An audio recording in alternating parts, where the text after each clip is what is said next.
বাংলাদেশের অন্তর্বর্তী সরকারের মেয়াদ ৪ বছর বা তারও কম হবে। কাতার ভিত্তিক সম্প্রচার মাধ্যম আল জাজিরাকে দেওয়া সাক্ষাৎকারে ডক্টর ইউনুস এসব কথা বলেছেন। সম্প্রতি আজারবাইজানের রাজধানী বাকুতে অনুষ্ঠিত জাতিসংঘের জলবায়ু সম্মেলনে যোগ দিয়েছিলেন প্রধান উপদেষ্টা। সেখানেই এই সাক্ষাৎকার নেওয়া হয়।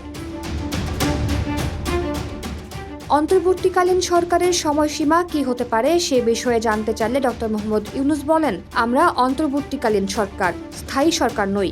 নিয়মিত সরকার ৫ বছরের হয়। নতুন সংবিধানে সরকারের মেয়াদ সম্ভবত ৪ বছর হতে পারে উল্লেখ করে তিনি আরও বলেন, মানুষ সরকারের মেয়াদ কম চায়, সুতরাং অন্তর্বর্তী সরকারের মেয়াদ ৪ বছরের কম হওয়া উচিত, প্রয়োজনে আরও কম হতে পারে। তিনি বলেন, পুরোটা নির্ভর করছে মানুষ কি চায়, রাজনৈতিক দলগুলো কি চায় তার ওপরে। জনগণ এবং রাজনৈতিক দল যখনই চাইবে তখনই নির্বাচন হবে।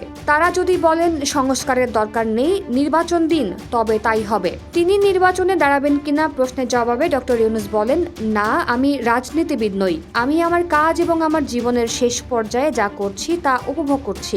এটি পরিবর্তন করতে যাব না।